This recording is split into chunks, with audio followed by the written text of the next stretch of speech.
A paz do Senhor, irmãos. Sejam bem-vindos. No vídeo de hoje, vamos estudar sobre o sacrifício de dois homens, Caim e Abel, filhos de Adão e Eva. Mas antes disso, da gente começar a fazer este estudo, o irmão Acácio aqui quer lhe fazer um pedido. para vocês se inscreverem, acionar o sinozinho de notificação, viu? Compartilhar também, que vai nos ajudar muito. Tenho certeza que Deus tem uma palavra para você. Porque o intuito desse vídeo é levar a palavra de Deus e que para que essa palavra venha alcançar outras pessoas, você precisa compartilhar, ok? Antes de mais nada, vamos para a nossa vinheta. Coloca a vinheta aí.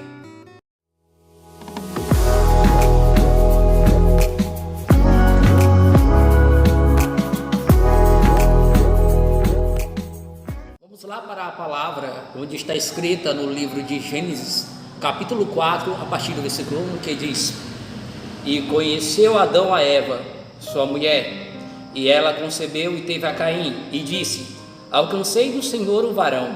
E teve mais a seu irmão Abel, e Abel foi pastor de ovelhas, e Caim foi lavrador da terra. E aconteceu, ao cabo de dias, que Caim trouxe do fruto da terra uma oferta ao Senhor, e Abel trouxe também dos primogênitos das suas ovelhas e da sua gordura. E atentou o Senhor para Abel e para a sua oferta, mas para Caim e para a sua oferta não atentou. E irou-se Caim fortemente, e descaiu-lhe o seu semblante. E o Senhor disse a Caim: Por que te iraste? E por que descaiu o teu semblante? Se bem fizeres, não haverá aceitação para ti? E se não fizeres bem, o pecado jaz à porta, e para ti será o seu desejo, e sobre ele dominarás. É isso aí, gente. Agora nós vamos comentar um pouquinho, sobre as ofertas que foram trazidas perante o Senhor.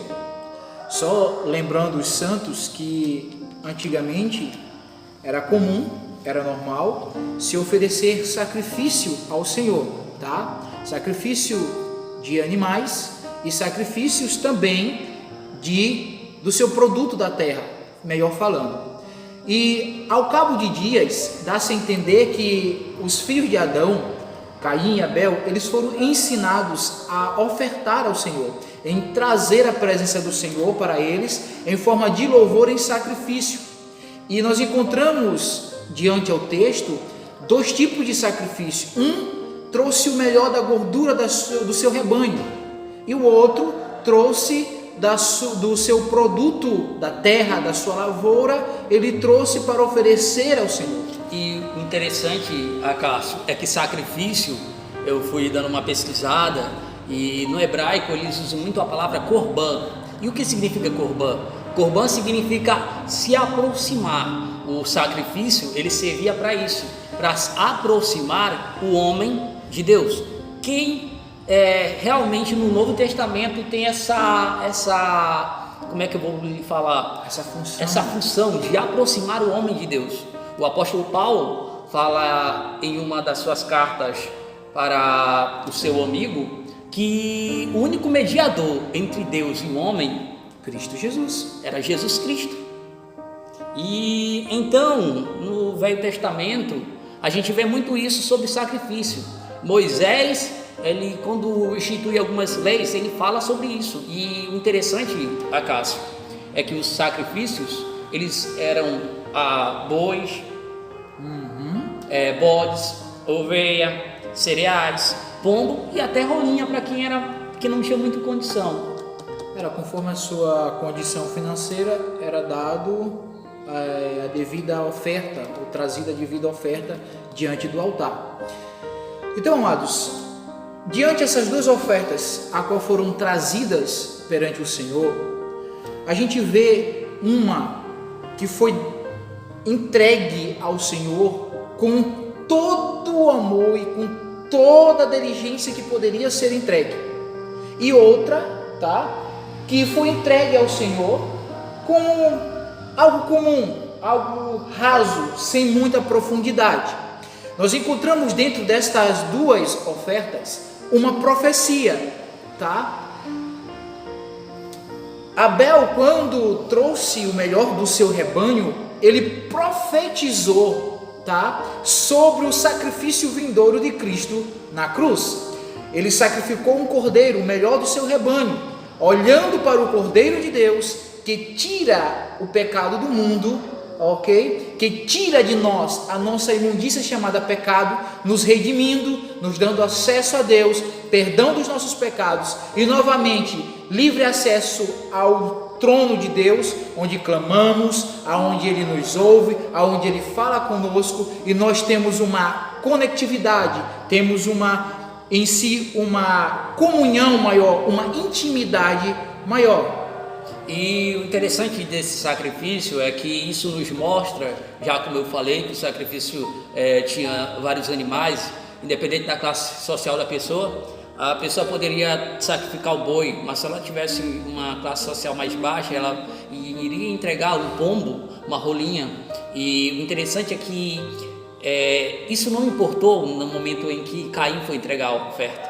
A Bíblia não nos dá detalhes sobre a oferta de Caim, mas é o seguinte, ela nos detalha como a oferta de Abel foi entregue. Sim. O foco da mensagem aqui não é o que Abel entregou, mas como ele entregou. A Bíblia diz que ele deu o melhor das suas ovelhas. Isto significa que o que importa, meu amigo, o que importa, meu irmão, não é o tamanho da tua oferta. O que importa não é se você sabe cantar, o que importa não é se você sabe pregar, o que importa não é se você é pastor, o que importa não é se você é porteiro. O importante é como você vai entregar a sua oferta, como você vai entregar o seu sacrifício a Deus, porque os olhos de Deus estão atentos para a oferta ou o sacrifício entregue de corpo e de alma. Mas qual é este sacrifício? Qual é este melhor sacrifício que eu posso oferecer? Qual é esta melhor oferta que eu posso oferecer a Deus? Romanos capítulo 12, versículo 1, o apóstolo Paulo fala o seguinte: rogo-vos, pois, irmãos, que oferecei o vosso corpo como sacrifício vivo, santo e agradável, que é o vosso culto racional. O maior sacrifício e o melhor sacrifício que você pode oferecer, a maior oferta que você pode oferecer a Deus é você mesmo. Porque antes de você apresentar a sua oferta aqui no altar, antes de você apresentar o seu sacrifício, a sua oferta, se é cantar, se é pregar, se ofereça como sacrifício. Isso é bem interessante, por quê? No momento em que eu me sacrifico, no momento em que eu me coloco como sacrifício diante ao altar de Deus, isto pela fé, tá? Não quer dizer que agora eu vou me deitar em cima de um altar e ali eles vão me amolar ou me matar e ali derramar meu sangue e queimar. Não, não é isso. Agora é através da fé. A obediência, ela é muito melhor do que um sacrifício, tá? A obedecer a Deus é um sacrifício em si que nós temos que fazer todo dia. Todo dia nós temos que oferecer a Deus um sacrifício e o nosso sacrifício é a obediência. Tá? Hoje nós não oferecemos mais sacrifício como na antiguidade, mas nós nos damos em sacrifício a Deus, tá? Que isto é o nosso culto racional. E encontramos Abel aqui oferecendo o seu sacrifício com fé, tá? Eu não posso trazer um sacrifício a Deus, eu não posso trazer um culto a Deus, um louvor a Deus, se este louvor, este culto, este sacrifício, ele não vir está alicerçado, baseado na fé, porque é a fé que move a mão de Deus. A Bíblia diz que a fé é o firme fundamento de todas as coisas, e sem fé é impossível agradar a Deus. Mateus capítulo 5, versículo 24, versículo 25, fala o seguinte: Jesus então ensina os discípulos o seguinte: ei, se você estar em contenda com o seu irmão, ou você está com alguma inimizade com o seu irmão, antes de você entregar a sua oferta aqui no altar, vai e se reconcilia primeiro com o teu irmão. Sabe o que Jesus está querendo dizer? Jesus está querendo dizer, meu irmão, Jesus está querendo dizer, meu amigo, que antes de você oferecer a sua oferta, que o importante, a prioridade é como você está sendo oferecido, ou como você está oferecendo a sua oferta. O importante não é o valor, o importante, eu não quero saber se você vem aqui na frente e traz R$100, Não, eu não quero saber se você está trazendo R$ 200. Não, o importante é como você está oferecendo. Se você está vindo oferecer essa oferta, mas você está com contenda com seu irmão, mas você está em pecado, em adultério, você tem que se reconciliar com Deus e enfim vir cultuar a Deus. Por quê? Porque a prioridade, Deus prioriza você, meu irmão. Essa bobagem em culto, em igrejas onde o dinheiro é prioridade, onde as moedas são prioridade, isso é totalmente errado. A prioridade para Deus é você, não é eu que estou falando. Mateus capítulo 5 nos mostra isso. Deus prioriza o ofertante do que a própria oferta. O interessante é que em algumas denominações é necessário dar um valor, isso seria o meu sacrifício, para que a mão de Deus se movesse ao meu favor. E a gente vê biblicamente que não é assim. Não é pecado você ofertar, não é pecado você trazer, tá, e entregar à casa do Senhor. O problema é como isto está sendo pedido, o problema é como isto está sendo entregue, tá?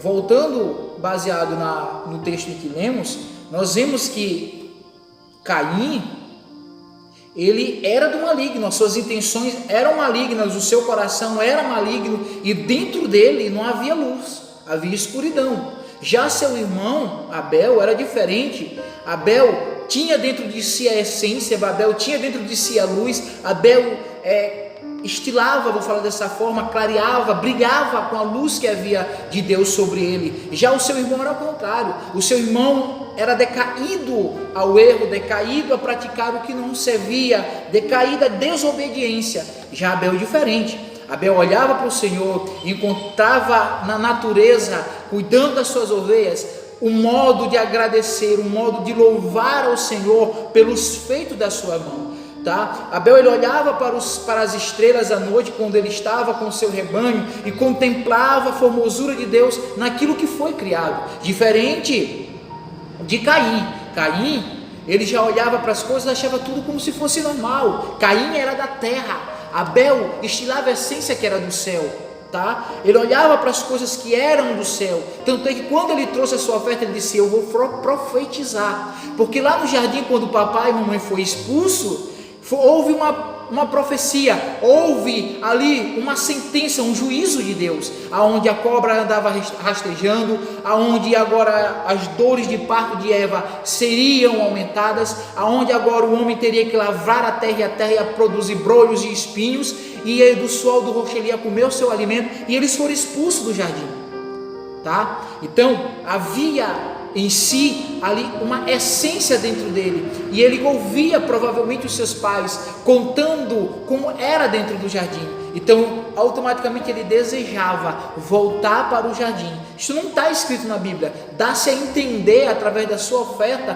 a qual ele profetizou, aonde houve a sentença que o próprio Deus disse que da mulher sairia um que pisaria a cabeça da serpente, mas ela feriria o seu calcanhar, falando de Jesus. E agora Abel profetiza a morte de Jesus, o Cordeiro de Deus que tira o pecado do mundo.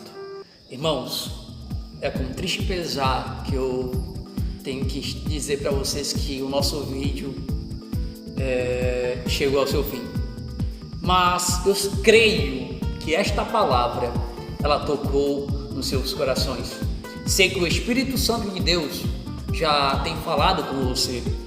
Ei, quando o Espírito Santo de Deus falar com você, não endureça o seu coração, porque Jesus Cristo, Ele quer salvar. Na verdade, Ele veio para este motivo, salvar aquele que se havia perdido. E irmãos, deixe seu like, se inscrevam aqui no canal e compartilhe esse vídeo para outras pessoas, ok? Falou, até mais. Que Deus abençoe.